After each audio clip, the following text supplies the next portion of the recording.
ಶಿವಮೊಗ್ಗದಲ್ಲಿ ಮಹಾನಗರ ಪಾಲಿಕೆಯ ಅಧಿಕಾರಿಗಳ ಆಡಳಿತಕ್ಕೆ ಬೇಸತ್ತು ಶಿವಮೊಗ್ಗ ಬೀದಿ ಬದಿ ವ್ಯಾಪಾರಿಗಳು ತಮ್ಮ ಬೇಡಿಕೆ ಈಡೇರಿಸುವಂತೆ ಶಿವಮೊಗ್ಗ ಜಿಲ್ಲಾಧಿಕಾರಿಗಳಿಗೆ ಮನವಿ ಸಲ್ಲಿಸಿದ್ದಾರೆ. ಬೀದಿ ಬದಿ ವ್ಯಾಪಾರಿಗಳಿಗೆ ರಸ್ತೆ ಬದಿಯಲ್ಲಿ ಕೂತು ವ್ಯಾಪಾರ ಮಾಡದಂತೆ ಆದೇಶ ಹೊರಡಿಸಲಾಗಿದೆ. ಆದರೆ ಸಾರ್ವಜನಿಕರಿಗೆ ನಾವು ಯಾವುದೇ ತೊಂದರೆ ನೀಡಿಲ್ಲ. ವೆಂಡಿಂಗ್ ಝೋನ್ ಮತ್ತು ನಾನ್ ವೆಂಡಿಂಗ್ ಝೋನ್ ಅನ್ನು ಮಾಡಬೇಡಿ ಎಂದು ಮನವಿಯಲ್ಲಿ ತಿಳಿಸಿದ್ದು, ಅನೇಕ ಬೇಡಿಕೆಗಳನ್ನು ಜಿಲ್ಲಾಧಿಕಾರಿ ಮುಂದೆ ಇಟ್ಟಿದ್ದಾರೆ.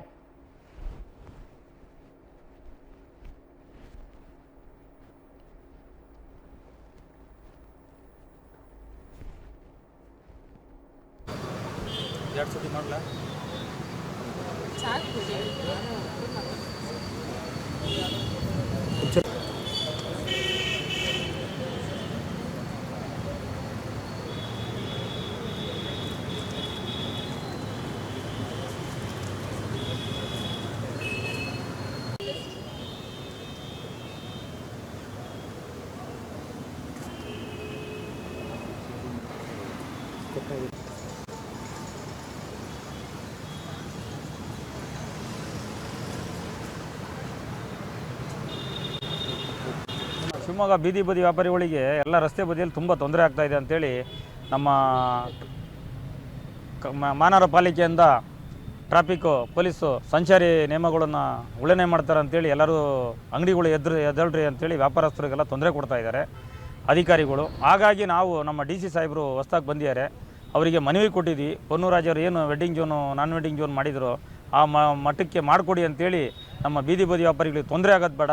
ಕನ್ಸನ್ಸ್ ರಸ್ತೆಗಳಿದೆ, ಹಲವಾರು ಕಡೆ 14-15 ಕಡೆ ವೆಡ್ಡಿಂಗ್ ಝೋನ್ ಮಾಡಿಟ್ಟಿದ್ದು, ಅರ್ಧ ಕಾಮಗಾರಿ ಮಾಡಿ ಎಲ್ಲ ಪೂರ್ಣ ಮುಗಿದಿಲ್ಲ. ಇವತ್ತು ಮಾಡಿರಿ ಅಂತೇಳಿ ಹಂಗಾಗಿ ನಾವು DC-ಅವ್ರಿಗೂ ಮನವಿ ಕೊಡೋಣ ಅಂತ ನಮ್ಮ ಸಂಘದ ಪರವಾಗಿ ಬಂದಿದ್ದೀವಿ. ಏನಪ್ಪ ಕೆಲಸ ಅಂದರೆ, ಇವತ್ತು ಬಸ್ ಸ್ಟ್ಯಾಂಡು ಖಾಸಗಿ ಬಸ್ ಸ್ಟ್ಯಾಂಡ್ ಹತ್ರ ಹಳೇದು ಫೈರ್ ಆಫೀಸ್ ಇತ್ತು, ಅಲ್ಲಿ ಒಂದು 14-15ರಿಂದ 2014-15 ಕಾಮಗಾರಿ ಆಗಿದೆ. ಇವತ್ತುವರೆಗೂ ಪೆಂಡಿಂಗಲ್ಲಿ ಆಗೇ ಇದೆ. ಅದನ್ನು ಕಾಮಗಾರಿ ಕೊಟ್ಟಿದ್ರೆ ಇವತ್ತು ಓಪನ್ ಮಾಡಿದರೆ ನಮ್ಮ ಬೀದಿ ಬದಿ ವ್ಯಾಪಾರಿಗಳು ಎಲ್ಲ ಒಳಗೋಗೋರು, ರಸ್ತೆ ಬದಿಯಲ್ಲಿ ಯಾರೂ ಇರ್ತಿತ್ತಿಲ್ಲ. ಅದೊಂದು ಪೆಂಡಿಂಗ್ ಆಗಿದೆ. ಸೆಕೆಂಡು ಇಲ್ಲಿ ಗೌರವ್ ಹೋಟ್ಲ್ ಹತ್ರ ಅದೊಂದು ಮಾಡಿದ್ದಾರೆ, ಅದು ಹೆಚ್ಚು ಕಮ್ಮಿ ಅದು 6 ಕೋಟಿ ಕೆಲಸ ಮಾಡಿದ್ದಾರೆ. ಅದು ಕಾಮಗಾರಿ ಓಪನ್ ಮಾಡಿದ್ರು, ಉದ್ಘಾಟನೆ ಮಾಡಿದ್ರು, ಹಾಗೇ ನಿಲ್ಲಿಸಿದ್ದಾರೆ. ಅದನ್ನು ಜಾರಿಗೆ ತಂದಿಲ್ಲ. ಬೀದಿ ವ್ಯಾಪಾರಿಗಳಿಗೆ ಯಾರಿಗೂ ಅನುಕೂಲ ಆಗಲಿಲ್ಲ. ಅದನ್ನು ಅವ್ರಿಗೆ ಕೊಟ್ಟರೆ ಬಾಡಿಗೆನೂ ಬರ್ತದೆ, ವ್ಯವಹಾರ ವಹಿವಾಟ ಮಾಡ್ಕೊಂಡು ಅವ್ರಿಗೆ ನಿಗದಿ ಒಂದು ಬಾಡಿಗೆ ಅಂತ ಮಾಡಿದ್ರೆ ಅವರು ಬಾಡಿಗೆ ಕೊಡ್ತಾರೆ. ಸೆಕೆಂಡ್ ಏನಪ್ಪ, ಶಿವಪ್ಪ ಟ್ಯಾಚ್ ಹತ್ರ ಮಾರ್ಕೆಟ್, ಹೂವಿನ ಮಾರ್ಕೆಟ್ ಓಪನ್ ಮಾಡಿದ್ದಾರೆ, ಪಾರ್ಕಿಂಗ್ ಮಾತ್ರ ಬಿಡ್ತಾ ಇದ್ದಾರೆ, ಮಾರ್ಕೆಟ್ ಕೊಡಲಿಲ್ಲ, ರಸ್ತೆ ಬದಿಯಲ್ಲೇ ಇದ್ದಾರೆ. ಅವರಿಗೆ ಗಾಂಧಿ ಬಜಾರ್ ಅವ್ರು ಇರೋರಿಗೆಲ್ಲ ಕೊಟ್ಟರೆ ರಸ್ತೆ ಬದಿ ವಿನಾಯಕ ಟ್ಯಾಕ್ಸು ಮತ್ತು ನಮ್ಮ ಫ್ರೀಡಮ್ ಪಾರ್ಕು, ನಮ್ಮ ಶಿವಾಲಯ ದೇವಸ್ಥಾನದ್ದು, ICIC ಬ್ಯಾಂಕು, ಇಲ್ಲಿ ನಮ್ಮ ಗೋಪಿ ಸರ್ಕಲ್ಲು, ವಿದ್ಯಾನಗರ, ಆಲ್ಕೋಳ, ನಾವು ಹೇಳೋದೇನು ಗೊತ್ತಾ, 16-15 ಕಡೆ ವೆಡ್ಡಿಂಗ್ ಝೋನ್ ಮಾಡಿಟ್ಟಿದ್ದೀವಿ. ಕುವೆಂಪು ರಂಗಮಂದಿರ ಅದರ ರೋಡಲ್ಲೆಲ್ಲ. ಇವತ್ತು ಅವರಿಗೆಲ್ಲ ಕೊಟ್ಟರೆ ಮೂಲಭೂತ ಸೌಕರ್ಯ, ನಮ್ಮ ಸೊತ್ತು ಬಾಡಿಗೆ ನಾವು ಕಟ್ಟೋದು ಟ್ಯಾಕ್ಸ್ ಹಣದಿಂದ ಖರ್ಚು ವೆಚ್ಚಗಳು ಅರ್ಧಬರ್ಧ ಮಾಡಿ ಹಾಳಾಗಿದೆ. ಸೀಟ್ ಅಳವಡಿಸ್ಕೊಡಿ, ಕರೆಂಟನ್ನು, ಕುಡಿಯೋ ನೀರು, ಶೌಚಾಲಯ ಕೊಡಿ ಅಂತ ಕೇಳಿದ್ವಿ. ಮಾಯಣ್ಣಗೌಡರು ಫಸ್ಟ್ ಒಂದು ಸತಿ ಇದ್ದರು, ಅವ್ರಿಗೆ ಮನವಿ ಕೊಟ್ಟು ಸಾಕಾಯ್ತು. ಈಗ ಮತ್ತೆ ಮೇಡಮ್ ಅವ್ರು ಬಂದರು, ಅವ್ರಿಗೆ ಕೊಟ್ಟು ಈಗ ನನಗೆ ಕೊಡ್ರಿ ಅಂತ ಹೇಳಿದ್ದಾರೆ. ಈಗ ಮತ್ತೆ ಹೋಗ್ತಾ ಇದ್ದೀವಿ DC ಸಾಹೇಬ್ರಿಗೆ ಕೊಟ್ಟು ಈಗ ಮಾಯಣ್ಣಗೌಡ್ರಿಗೆ ಹೋಗಿ ಮನವಿ ಕೊಡೋಣ ಅಂತ ಹೊರಟಿದ್ದೀವಿ. ಶಿವಮೊಗ್ಗ ಬೀದಿ ವ್ಯಾಪಾರಿ ಒಕ್ಕೂಟ ಇಡೀ ನಮ್ಮ ಟೀಮು ತಂಡ ಇದೆ.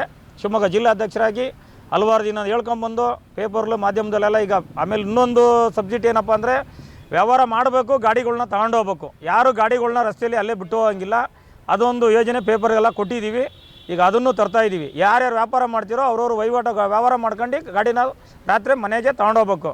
ಅಲ್ಲೇ ಪಾಳು ಬಿದ್ಕೊಂಡು ಟಾರ್ಪಾಲ್ ಕಟ್ಕೊಂಡು ಶೆಡ್ ಕಟ್ಕೊಂಡು ಇರೋಂಗಿಲ್ಲ. ಅದೊಂದು ಗಮನಕ್ಕೆ ತರ್ತಾಯಿದ್ದೀನಿ. ನಿಮ್ಮ TV ಮುಖಾಂತರ ದಯವಿಟ್ಟು ನಮ್ಮ ಬೀದಿ ವ್ಯಾಪಾರಿಗಳಿಗೆ ಅನುಕೂಲ ಮಾಡಿಕೊಡಿ, ಸುದ್ದಿ ಮಾಡಿ ಒಳ್ಳೆಯದಾಗಲಿ ಅಂತೇಳಿ ನನ್ನ ಮಾತು. ನಮ್ಮ ಶಿವಮೊಗ್ಗ ಬೀದಿ ಬದಿ ವ್ಯಾಪಾರಿಗಳಿಗೆ ಎಲ್ಲ ರಸ್ತೆ ಬದಿಯಲ್ಲಿ ತುಂಬ ತೊಂದರೆ ಆಗ್ತಾಯಿದೆ ಅಂತೇಳಿ ನಮ್ಮ